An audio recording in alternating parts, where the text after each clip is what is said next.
ఒక చోట ఒక పెద్దాయన ఉద్యోగం చేస్తుంటాడు. చాలా కాలం నుండి అక్కడ ఉద్యోగం చేస్తున్నాడు. ఆ తర్వాత ఓనర్ గారు లేకపోతే ఆ చోట యజమానుడు ఉన్నాడు కదండి, ఆ యజమానుడు ఆ బాధ్యతలను కూడా వాళ్ళ అబ్బాయికి అప్పచెప్పాడంట, కుమారుడికి అప్పచెప్పాడు, పనిని చూసుకోమని. సరే, ఆ స్టాఫ్లో ఈ పెద్దాయన ఉంటాడు. వాళ్ళ కుమారుడు ఉద్యోగానికి వచ్చిన తర్వాత ఈ పెద్దాయన మీద అంత మంచి అభిప్రాయం ఆయనకు ఉండదు. పెద్దాయన కదండి అంటే అన్నిట్లో కలుగు చేసుకుంటుంటాడు, సంథింగ్ ఏదో మంచి అభిప్రాయం లేదు.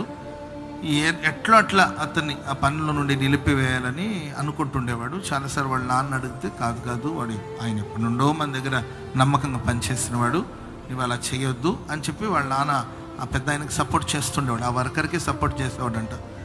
సరే, ఆయా సందర్భాల్లో ఒక్కొక్కసారి పెద్ద ఆయన డ్యూటీకి రావడం ఆలస్యం అయిపోయేదంట, ఆలస్యంగా వచ్చేవాడంట.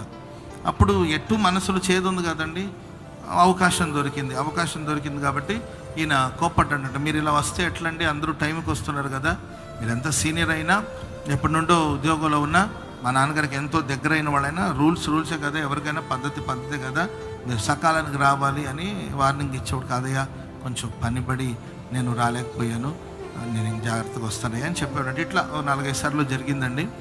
జరిగితే ఒకసారి బాగా స్ట్రిక్ట్గా వార్నింగ్ ఇచ్చాడు, మీరు కానీ ఇలా చేస్తే మళ్ళీ మిమ్మల్ని పనుల నుండి నిలిపివేయడం జరుగుతుంది అటు అన్నాడండి.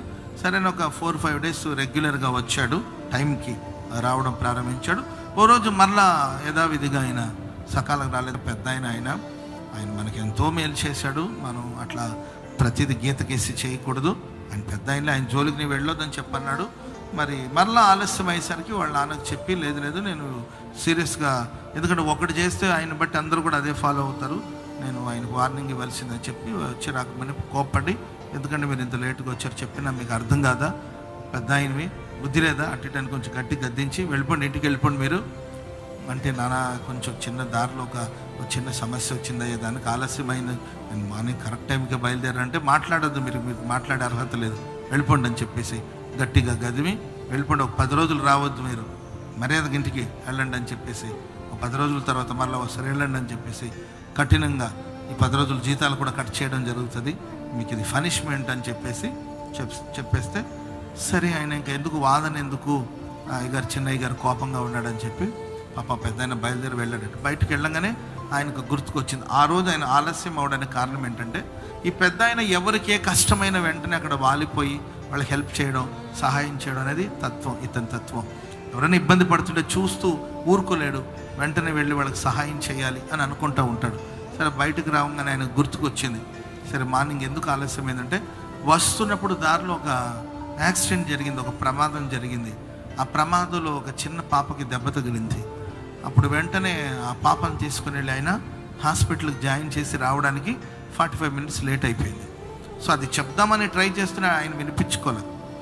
సరే, ఆ పాప సంగతి ఏమైంది, ఎటు పొమ్మన్నాడు కదా, ఈ వారం రావద్దు అన్నాడు కదా, 10 రోజులు రావద్దు అన్నాడు కదా, ఈ లోపల వెళ్ళి ఆ పాపను జాయిన్ చేసి వచ్చాను, వాళ్ళు వచ్చారో లేదో చూద్దామని చెప్పి హడావుడిగా హాస్పిటల్ దగ్గరికి వెళ్ళాడండి. వెళితే ప్రియులారా, సకాలానికి ఆ పాపని హాస్పిటల్ జాయిన్ చేశారు కాబట్టి ఆ పాప కొంచెం కోలుకున్నట్టుందండి, లేకపోతే తలకు దెబ్బ తగిలింది, పెద్ద ప్రమాదం జరిగేదంట. సకాలానికి వెళ్ళడం వల్ల కొంత ట్రీట్మెంట్ చేస్తూ ఉన్నారు, కొంచెం కోలుకుంటుంది. సరే, ఈ పెద్ద ఆయన అక్కడికి వెళ్ళేసరికి అక్కడ ఆ పాప వాళ్ళ అమ్మ ఉందండి, ఆ పాప వాళ్ళ అమ్మ ఉందన్నమాట.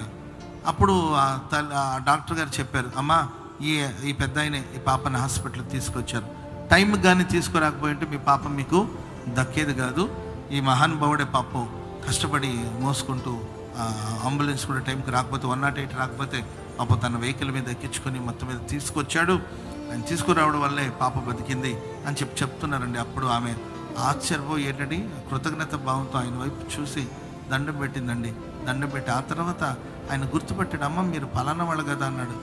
అవునయ్యా, మీరెవరంటే అప్పుడు ఆయన అన్నాడు, అమ్మ నేను మీ ఆఫీస్లో పనిచేస్తాను. ప్రియులారా, ఆయన ఎవరికి సహాయం చేశారు తెలుసండి, ఎవరైతే ఆలస్యమైందని లేట్ అయిందని ఉద్యోగానికి రావద్దు 10 రోజులు వెళ్ళని కఠినంగా మాట్లాడారు కదా, ఆయన కూతురే అమ్మాయి ఈరోజు స్కూల్కి వెళ్తున్నప్పుడు యాక్సిడెంట్ అయి ప్రమాదం జరిగిందండి. తనకి మేలు చేద్దామని తెలీదు, వాళ్ళ ఓనర్ గారు కూతురని, అంటే ఆయన గారు కూతురని పాప తెలీదు, ఎవరో తీసుకెళ్ళి హాస్పిటల్కి జాయిన్ చేశాడు. కానీ వాళ్ళు ఈయనకి కీడే చేసినా కానీ ఈయన చేసిన పని వల్ల ఆ ఇంటికి మేలు జరిగింది. కాబట్టి దేవుని బిడ్డలారా, ఎప్పుడైనా కానీ మనం ఎవరి గురించి తొందరపడి అపార్థం చేసుకొని మనం బాధ పెట్టకూడదు. తొందరపడి మాట్లాడడం, తొందరపడి మనం తీర్పు తీర్చడం, తొందరపడి మనం ఆవేశపడి మాట్లాడడం అనేది మంచిది కాదు. ఒక మేలు చేసిన మనిషికి చూడండి, కీడు చేశాడు ఆ తండ్రి, కానీ ఆ కుటుంబానికి ఆయన మేలు చేశాడు. ఆ తర్వాత ఆమె చేతులు పట్టుకుని, ఆ పెద్ద ఆయన చేతులు పట్టుకుని, అయ్యా చాలా కృతజ్ఞతలు బాబు, నీవే కానీ లేకుండా ఈరోజు నా బిడ్డ దక్కేది కాదు అని మాట్లాడుతుండేసరికి అప్పుడు ఆయన కూడా పరిగెత్తుకొచ్చాడు. అప్పటికి ఆయనకి మెసేజ్ అందినట్టుండి పరిగెత్తుకొచ్చాడు. అప్పుడు విషయం తెలుసుకున్న తర్వాత సిగ్గుపడ్డాడంట. నేను ఇలాంటి మనిషిని కష్టపెట్టింది, ఇలాంటి మనిషిని బాధ పెట్టింది. కాబట్టి జరిగిపోయిన తర్వాత మనం బాధపడడం కన్నా మన ద్వారా ఎవరు బాధపడకుండా మనం ముందుగా జాగ్రత్త పడితే మంచిది.